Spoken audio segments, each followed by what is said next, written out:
tailed cat in a room full of rocking chairs. I tell you, we come on this cruise, my wife told me, she says, honey, if you will get dressed up for me and put your suit on and go to that fancy restaurant back there in the back of the ship, I promise you're going to have the meal that you can remember.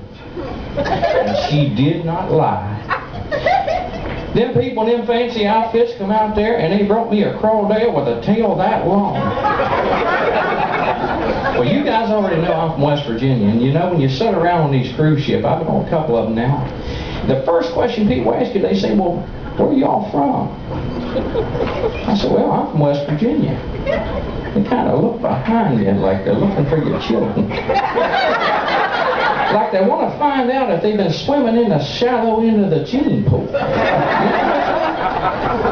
But people from West Virginia, we get a bad rap, you know, because people think just because we're from West Virginia, we're going to marry inside the family. I don't think there's anything wrong with that. I met my wife over there at the family reunion. Oh, come on now, with my family reunion, it's hers. But we've been married now for 32 years, got 2 beautiful children. My son's 12 years old. He came home the other day and he told me, he said, Dad, I have just had my first sexual experience. And I said, oh my God, 12 years old, that boy's done had his first sexual experience. I didn't rather slap him upside his head or buy him a beer. So we're sitting there having a beer, and I told him, I said, son, tell me about this experience. And he's sitting there with this deer in the headlight look like he don't know how to tell me. And I said, you know, take your time, son, it's all right. He looked at me and said, Dad, how long before my butt quits hurting?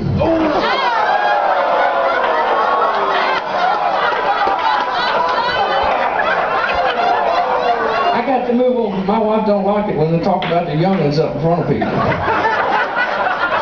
That gene pool and all that, you know. Let me tell you about my sexual experience, one of my first ones. I had a girlfriend in high school, and her name was Stella.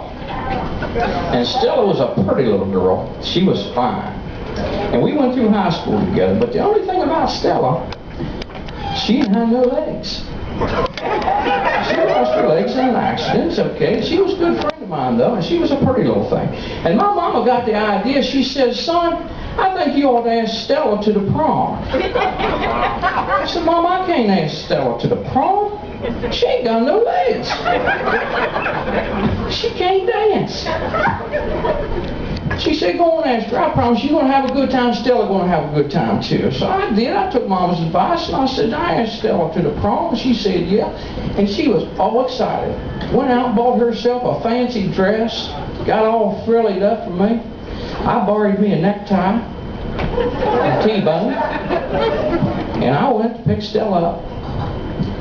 When I come to the door and I knocked on the door, her daddy brought her out on the porch and presented her to me like she was a princess. So I took Stella in my arms and I put her in the car and we went to the prom. And we had us a good time at that prom. We even danced a couple of slow dances together. But after the prom, we're on the way home. I was taking her home and she said, I'd like to go parking, Andy. I said, Stella, we can't do that. She said, sure we can. It's the prom night. Everybody gets a little bit frisky on prom night. I said, well, okay, Stella. So I took her to the orchard. Well, you know, the orchard, because where I come from, we don't got like Prospect Peak and Lover's Leap and all that kind of stuff like they do in them big cities and all. So I took Stella to the orchard and we get a little jiggy with it, you know. Stella said, I want to go all the way.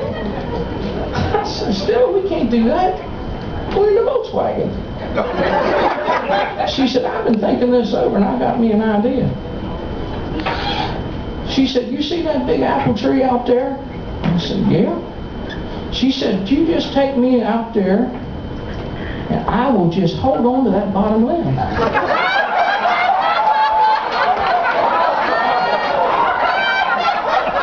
want to tell you, Stella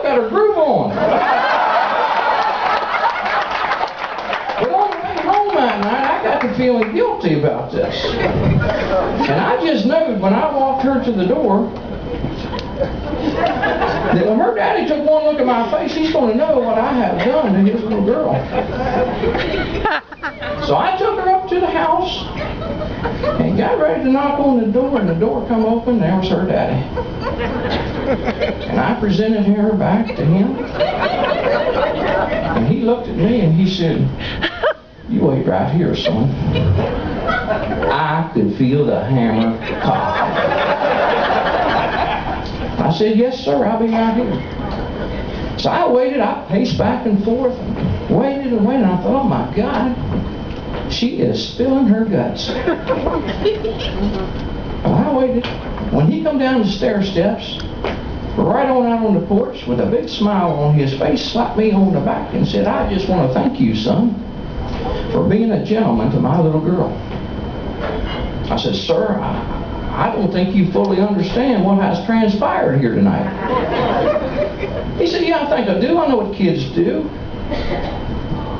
This is a trap." I'm thinking, this is a trap. I got to confess to this man before he kills me. So I commenced to spill my guts. I said, "Sir, I have defiled your little girl. I took her to the orchard, and I have defiled her." He said, "Son, I was up talking to Stella," and he said, I had a pretty good idea what's going on. But he said, "I want to tell you something. In the 18 years of her life, that's the happiest I have ever seen my little girl. So, although I don't approve of what may have transpired tonight, I at least want to thank you for being a gentleman about it." I said, "Sir, could I ask you one question then?" He said, "Sure, go ahead." I said, "Just what about my actions then, knowing how I have defiled your daughter, makes me the gentleman?" He said, "I want to tell you, son." He said, "The last little SOB took her out, left Stella hanging in that